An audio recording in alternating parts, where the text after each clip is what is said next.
Bonjour chers élèves et bienvenue dans la suite du corrigé du baccalauréat 2021, option PC. Donc je suis à la partie 3. Donc la première partie, j'ai déjà corrigé la chimie, deuxième partie, les ondes et le nucléaire. Et dans cette partie, je vais m'intéresser à l'électricité et à la mécanique. Bien, comme d'habitude, on va lire tranquillement l'énoncé et je vous montre comment il faut travailler avec l'examen du baccalauréat. Donc il faut lire d'abord attentivement l'énoncé et souligner les informations importantes.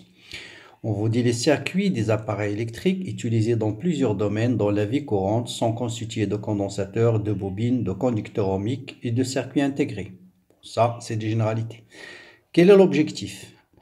Étudier la réponse d'un circuit RL, RC à un échelon de tension. Je vous rappelle ce que c'est qu'un échelon de tension. C'est, vous avez ici une tension qui varie de la manière suivante. T est inférieur à 0. Donc là, vous avez la force et là le temps. Donc voilà, tant que l'interrupteur est ouvert, la tension fournie au bord du condensateur est du nul. Une fois T supérieur à 0, on applique une tension constante. C'est ce qu'on appelle un échelon de tension. Les oscillations électriques non amorties dans un circuit LC, on va étudier ça aussi dans la deuxième partie. Et dans la troisième partie, on va utiliser la modulation. Donc vous avez trois parties indépendantes. Première partie. Réponse d'un circuit RC à un échelon de tension. On réalise le montage suivant, figure 1. Générateur idéal, ce qu'on appelle un générateur idéal de tension, ça veut dire la tension à ces bornes est égale à une constante E, quel que soit le courant qui circule. Ça veut dire qu'il n'a pas de résistance interne. Un condensateur D de capacité C initialement déchargé, ça c'est une information importante, et un conducteur ohmique de résistance 1 kΩ. Et bien sûr un interrupteur interrupteur K ici. On ferme l'interrupteur à un instant choisi comme origine du temps, t égale à 0, je ferme l'interrupteur.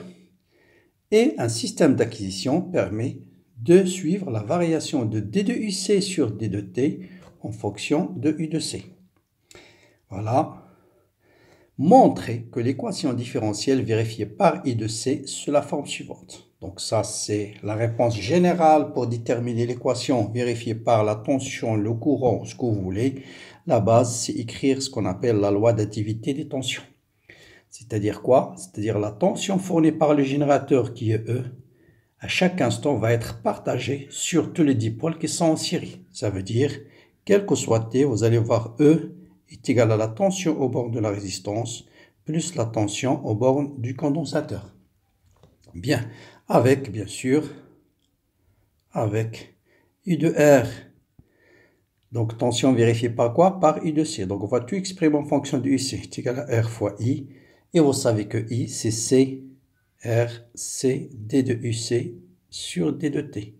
Donc, je vous rappelle que le courant I est égal à C, D de UC sur D de T. Ça, vous connaissez par cœur. La tension I de C, je vais les laisser. Je vais, bien sûr, parce que je cherche la tension, vérifier par I de C. Donc, j'obtiens E est égal à RC D de UC sur D de T plus I de C.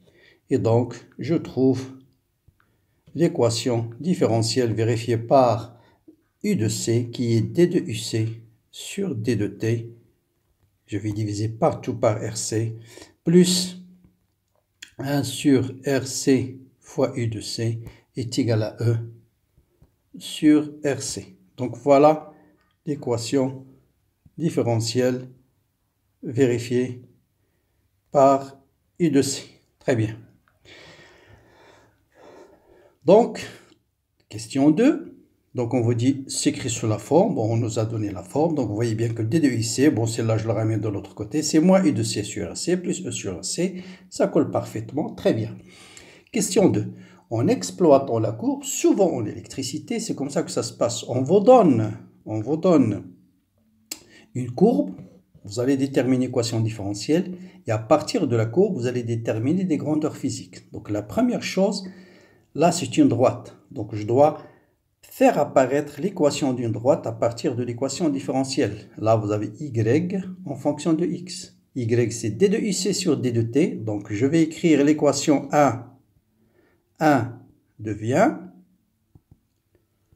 d de uc sur d de t, qui est pour moi y, égale à moins 1 sur rc. Je ramène ce terme de l'autre côté, fois u de c, plus e sur rc. Vous voyez bien que y est égal à a fois x plus b. Donc, c'est bien une équation d'une droite. Avec la pente de cette droite, la pente a, c'est ce terme, et b, c'est ce terme. Voilà. Maintenant, en exploitant cette courbe, montrer que c est égal à 12 microfarad. Donc, on va déterminer la pente. Donc, la pente de la droite, de la droite, c'est quoi? C'est delta y sur delta x. Donc, on va prendre tout simplement ce point-là et ce point-là. Donc, la pente, petit a, est égale à 100 moins 0, 1000. Donc, vous avez 1000 moins 0 sur delta x qui est 0 moins 12. Donc, ça sera petit a, c'est-à-dire moins 1 sur rc est égal à moins 1000 sur 12. Donc, on va simplifier par le signe moins. Donc, vous avez RC est égal à 12 divisé par 1000, donc 12, 10 moins 3. Donc, C est égal, R c'était 10 puissance 3. Donc, je divise encore par 10 puissance 3, ça sera 12, 10 à la puissance moins 6 farad, bien sûr, ce qui donne 12 microfarads. Donc, c'est bien 12 microfarads. C'est très bien. C'est ce qu'on nous demande de trouver. On est content. On peut continuer. Bien. Question suivante. On va faire l'étude du circuit suivant. Donc là, vous avez un circuit LC. LC idéal. Parce qu'on va voir dans l'énoncé que la bobine ne possède pas de résistance interne. Donc, on réalise le schéma suivant. Ce montage est constitué de condensateurs D initialement chargés, d'une bobine d'inductance L de résistance négligeable. Un système d'acquisition permet de tracer Q en fonction du temps. Très bien. Précisé parmi les 3 régimes d'oscillation, le régime est mis en évidence par la courbe de la figure 4. En général, vous avez 3 régimes. Ce qu'on appelle un régime périodique ou bien oscillatoire non amorti, régime périodique ou bien oscillatoire non amorti, d'accord, donc non amorti, ou bien régime oscillatoire amorti, il oscille oscillatoire amorti, ou bien ce qu'on appelle régime apériodique, c'est-à-dire pas d'oscillation. Régime apériodique. Bien sûr, quel est le régime mis en évidence? C'est un régime périodique et non amorti. Pourquoi non amorti? Parce que l'amplitude, vous voyez, il ne change pas au cours du temps. Donc, la bonne réponse, c'est régime périodique ou bien régime oscillatoire non amorti. Bien. Question suivante. Établir l'équation différentielle vérifiée par Q de T. Donc, comme d'habitude, toujours la loi d'additivité de tension. Cette tension-là, plus celle-là, est égale à 0. Donc, vous avez U de C plus U de L. Donc là, je tourne dans ce sens. Je suis en convention récepteur. Le flèche toujours dans le sens inverse, au sens du courant. Donc, toujours loi d'additivité de tension. On a U de C plus U de L est égal à 0. Donc, U de C, c'est Q sur C. U de L, c'est L, D de I sur D de T égale à 0. Et je vous rappelle que I, c'est D de Q sur D de T. Donc, D de I sur D de T est égal à D carré de Q sur DT carré. Et donc, l'équation différentielle, c'est D carré de Q sur DT carré, plus je divise tout par Q sur LC est égal à 0. Très bien. Donc, voilà. Je vais l'encadrer. L'équation différentielle, je l'encadre. et on peut continuer. Pardon.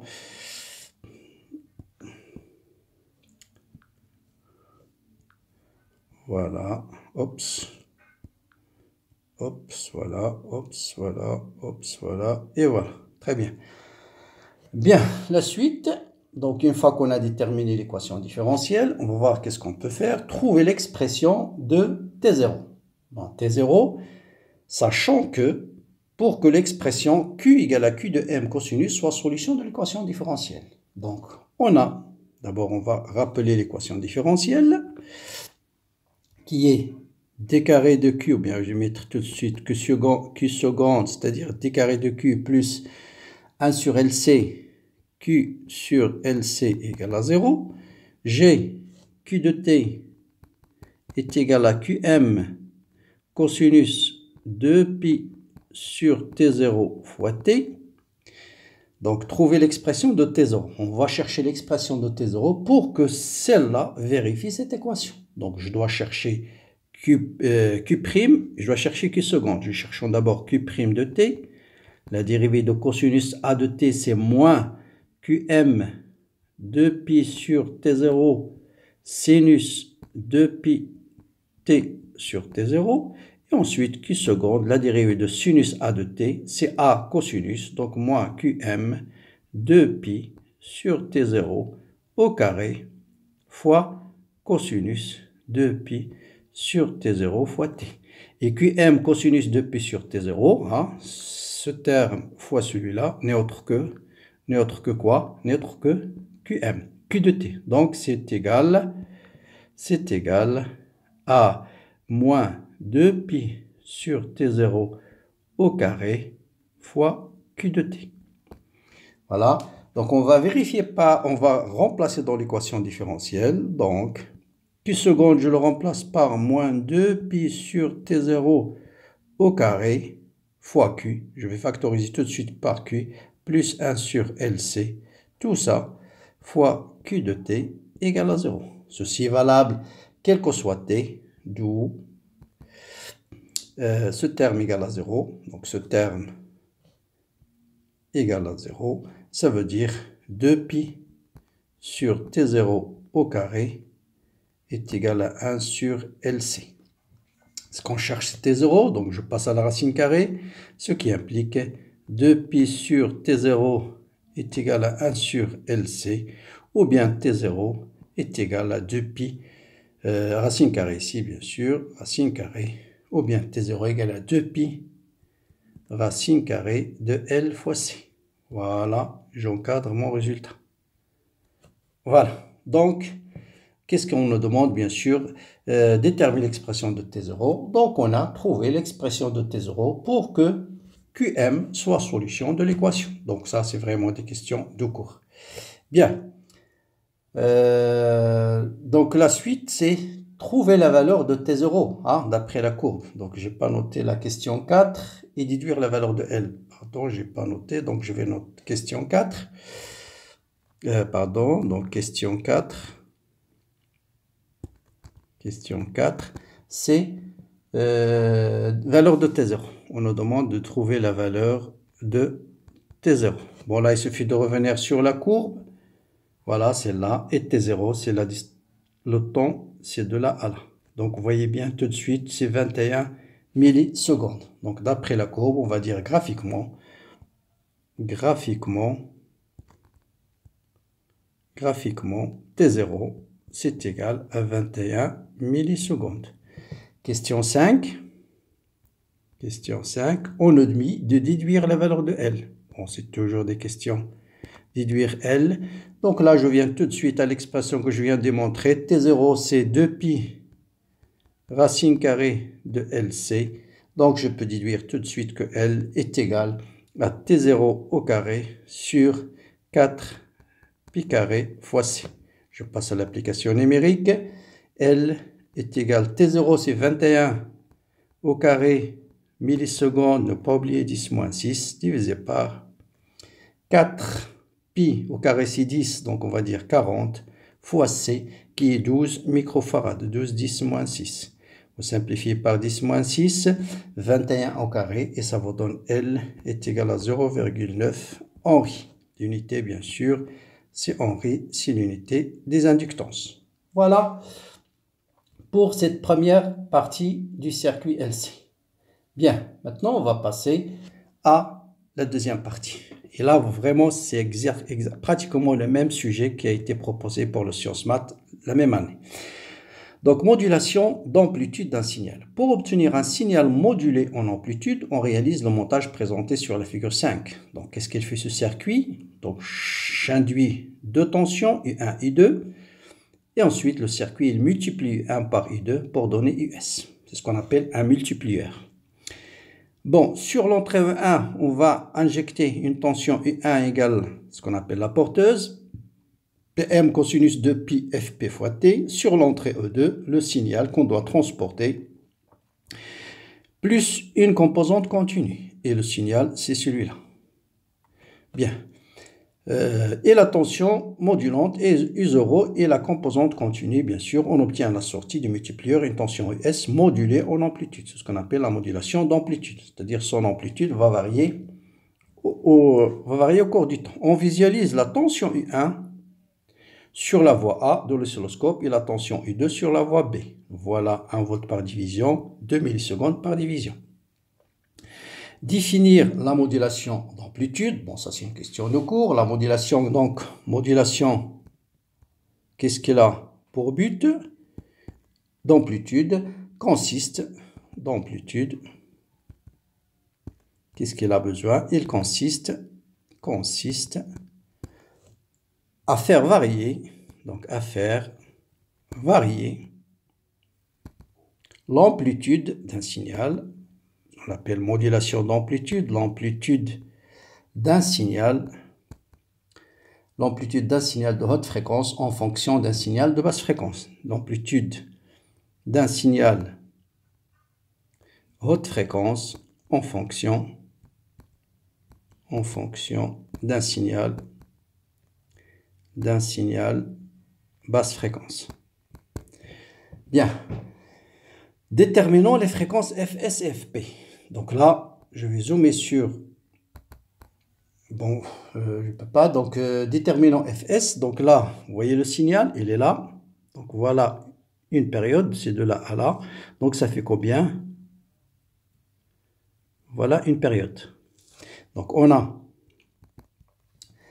TS, une période, c'est combien de carreaux? 1, 2, 3, 4, 5 carreaux.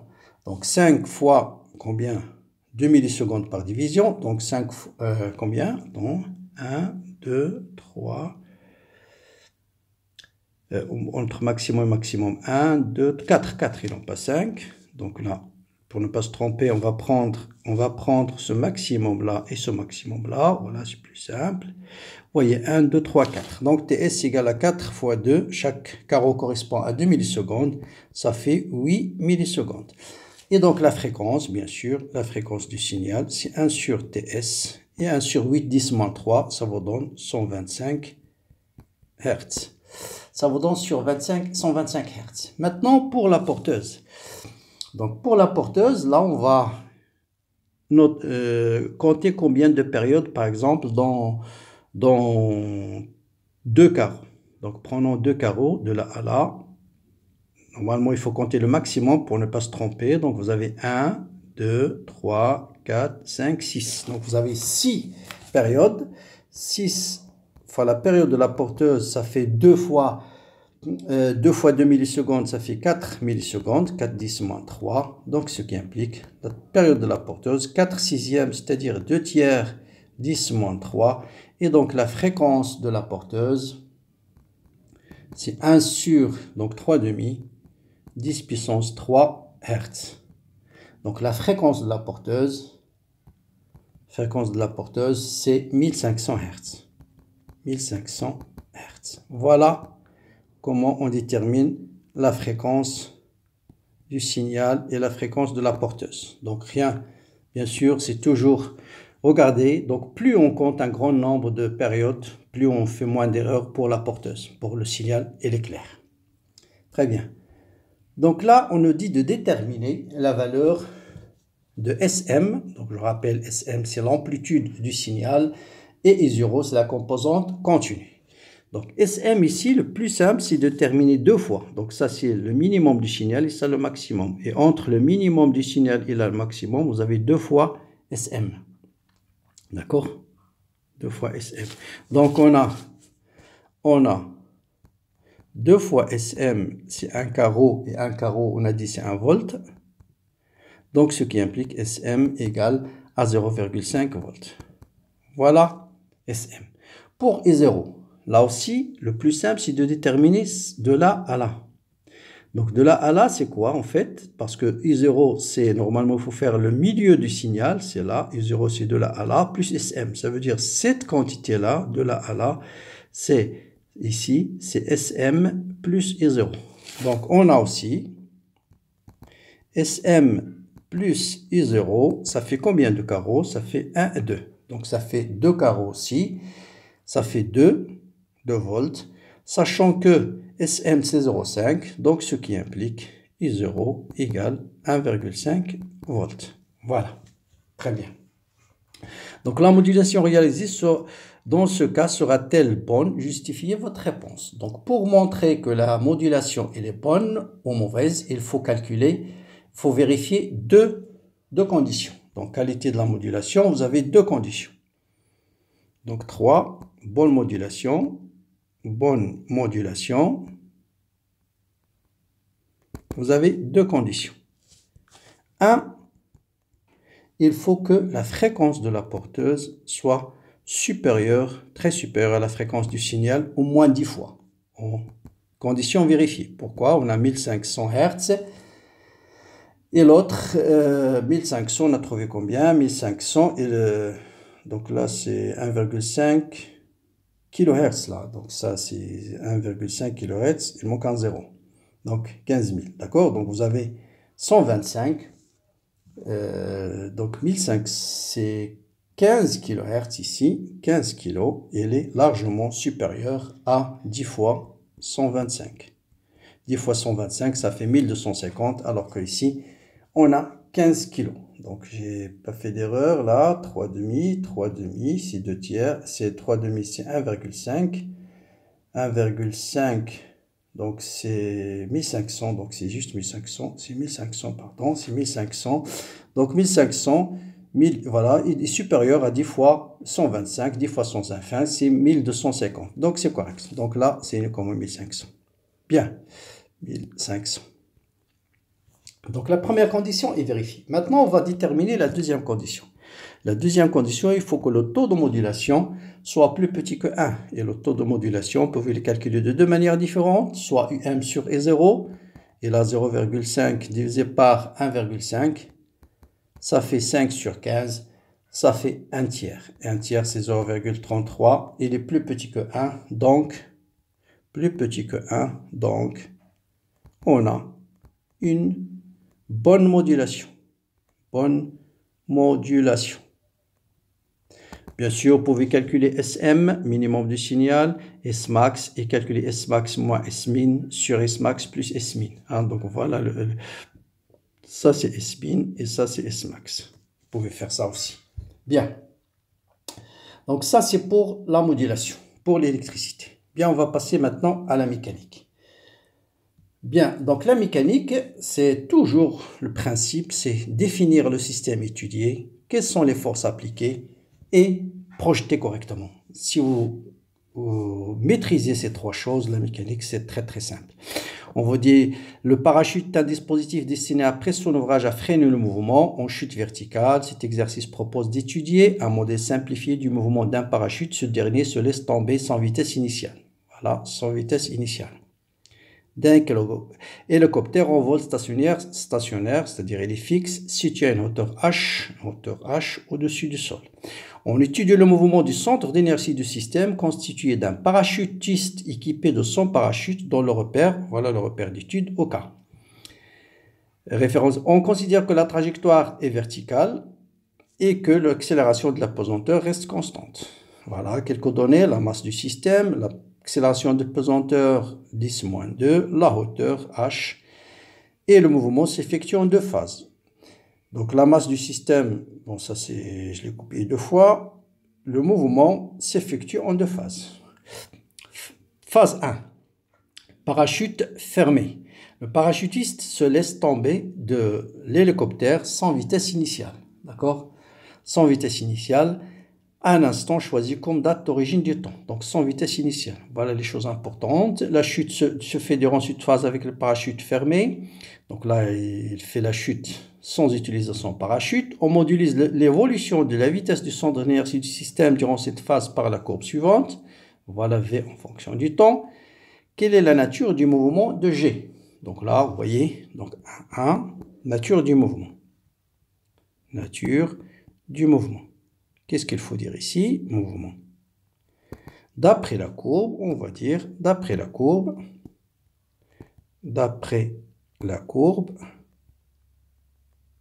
on a V est égal à une constante A fois T. Donc ça veut dire l'accélération est égale à une constante. Delta V sur delta T, ce qui implique A égale à une constante. Donc, A est égal à une constante, donc le mouvement, puisque le mouvement se fait verticalement, donc c'est un mouvement rectiligne uniformément varié. Donc ce qui implique mouvement rectiligne, puisque dans le texte on a dit se fait suivant la verticale, rectiligne uniformément varié. Uniformément varié. Voilà. Deuxième question. Peut-on considérer que le mouvement de parachutiste durant cette phase est une chute libre? Je rappelle, qu'est-ce que c'est que chute libre? D'abord, chute libre, ça implique la seule force qui s'exerce, c'est le poids. La seule force, c'est le poids. Si un objet n'est soumis qu'à son poids, dans ce cas, on parle de chute libre. Donc, il faut montrer, d'après cette courbe, qu'effectivement, la seule force qui s'exerce sur le corps, c'est le poids. Ça veut dire il faut montrer que l'accélération est égale à G. On a la somme des forces est égale à M gamma, d'accord, et qui est égale, d'après la courbe, on va déterminer cette accélération. A est égal à quoi? On va prendre par exemple ce point, delta V sur delta T. Vous voyez bien 10 divisé par 1. Donc A égale à 10 mètres seconde moins 2. Donc est égal à G. Donc on a bien la somme des forces est égale à mg. Donc la seule force qui s'exerce sur le poids, donc c'est un mouvement de chute libre. Bien. Maintenant, deuxième phase, le parachutiste va ouvrir son parachute. Montrer que l'équation différentielle vérifiée, donc on vous dit de cette phase-là, le parachutiste est soumis à 2 forces. Il y a bien sûr le poids, lorsqu'il s'agit de chute libre, mais là c'est plus une chute libre, puisqu'on suppose qu'il y a une force de frottement F. Une force de frottement F. Voilà. Donc toujours système étudié, système étudié, c'est le parachutiste,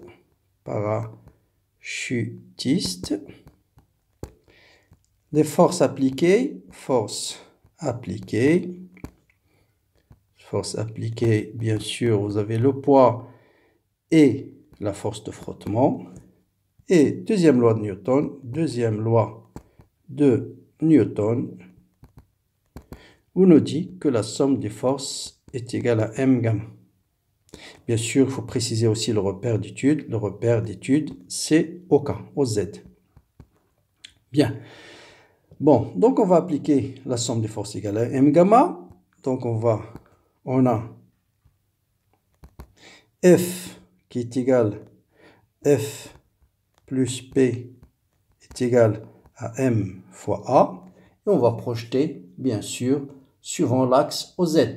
Donc la projection sur OZ, projetons sur OZ. Vous voyez bien, le poids, c'est mg. F, c'est moins alpha v au carré. Et bien sûr, est égal à m d de v En fait, d de vz, mais v n'a une seule composante, donc on va écrire d de v sur d de t, parce que phi de x égale à v de y égale à 0. Et donc, on arrive à l'équation d de v sur d de t. Je divise tout par m. Ce terme, je le ramène de l'autre côté, il va devenir plus alpha sur m fois v carré est égal à g. Donc, c'est exactement... Pardon... Qu'est-ce que j'ai ici? D de v. Voilà, je vais... Pardon, donc ça c'est l'aléa du direct. Donc c'est d de v sur d de t. Voilà. Et voilà, j'encadre mon résultat. Très bien. Donc voilà, d de v sur d de t plus alpha. Donc c'est exactement le même résultat. Bien. Trouvez l'expression de la vitesse limite du mouvement en fonction de m, g et alpha. Donc là, il suffit de rappeler l'équation qu'on a trouvée, d de v sur d de t plus alpha sur m fois v carré est égal à g. Donc on veut chercher la vitesse limite. Donc si v égale à la vitesse limite, ce qui implique v égale à une constante. Donc d de v sur d de t égale à 0. Donc je remplace ce terme par 0. Et qu'est-ce qu'il va rester? Il va rester alpha sur m vitesse limite au carré est égal à g. Donc, on va déduire que la vitesse limite au carré est égale à mg sur alpha. Ça veut dire la vitesse limite est égale à racine carrée de mg sur alpha. Voilà mg, la vitesse limite en fonction de quoi? De m, de g et de alpha. Très bien. Déterminer graphiquement la vitesse limite. Donc, graphiquement, on va dire graphiquement,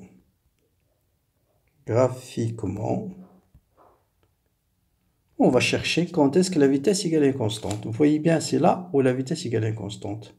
Parce que là, on représente v en fonction de t. Donc, la vitesse limite est égale à ce terme-là. Donc, graphiquement, on va dire que la vitesse limite est égale à quoi? À 5 mètres par seconde. Très bien. Et j'encadre mon résultat. Voilà. Donc, vitesse limite est égale à 5 mètres par seconde. Bien. Ensuite, on nous dit de déduire la valeur de alpha. Donc, on voit bien que la vitesse limite, c'est racine carrée de mg sur alpha. Donc, déduire alpha. On a vitesse limite au carré est égale à mg sur alpha, ce qui implique tout de suite que alpha est égal à mg sur vitesse limite au carré. Donc, je passe à l'application numérique. Alpha, la masse, bien sûr, c'est 100 kg fois 10, divisé par la vitesse limite, c'est 5 au carré, c'est 25. 100 divisé par 5, c'est 4, fois 10, c'est 40. Voilà, Newton, on peut dire, là, c'est Newton. Alpha, c'est Newton divisé par une vitesse, donc Newton, seconde au carré, mètre moins 2. On peut mettre cette unité-là. Bien. Question suivante. Sachant que la durée totale du mouvement depuis le début de la chute, cette question la plus importante, jusqu'à l'arrivée du sol, d'accord, c'est delta t. Donc, durée totale, là, il faut noter les durées totales de la chute. Totale, c'est 70 secondes. Trouvez la distance d parcourue par G, le solide, durant le régime initial de la phase 2. Donc, régime initial, c'est-à-dire ici. Pendant ce temps-là, on nous demande de trouver la distance d parcourue pendant cette distance-là. Bien. Donc là, on va dire que donc là, vous avez trois phases en fait. La distance totale, d'accord, jusqu'au sol. Vous avez la phase 1, la chute libre, phase 2, où il a ouvert son parachute, phase 1. Phase 2, c'est le régime initial. Et phase 3, régime permanent. Très bien. Donc, qu'est-ce qu'on connaît? On connaît la durée de la première phase, c'est 4 secondes. Qu'est-ce qu'on a encore? La durée de la deuxième phase, graphiquement, vous voyez, deuxième phase, c'est 30 secondes. Ça, c'est 30 secondes. Donc, je peux déduire tout de suite le temps puisque je connais la durée totale, c'est 70, je peux déterminer, donc 30 plus 70. Donc, ça fait 36. 36 secondes. Donc, je connais la durée de chaque phase. Très bien. Je connais aussi la hauteur totale. Hein? Donc, je crois qu'il est donné dans l'énoncé. Donc, je reviens quelque part ici. Je vais, donc là, voilà la hauteur H, c'est 160 mètres. On connaît la hauteur totale, d'accord? On connaît H, on a H est égal à D1 plus D2 plus D3. Voilà, je répète, vous avez trois phases. Vous avez la phase de chute libre. Il y a l'ouverture de la parachute.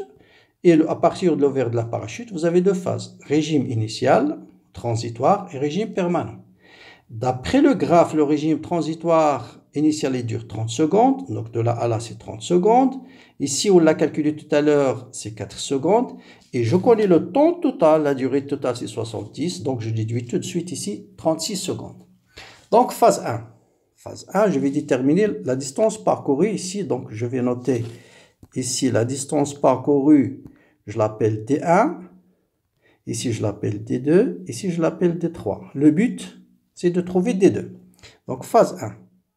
Phase 1, c'est un mouvement uniformément varié. Donc, D1, c'est 1 demi G T carré.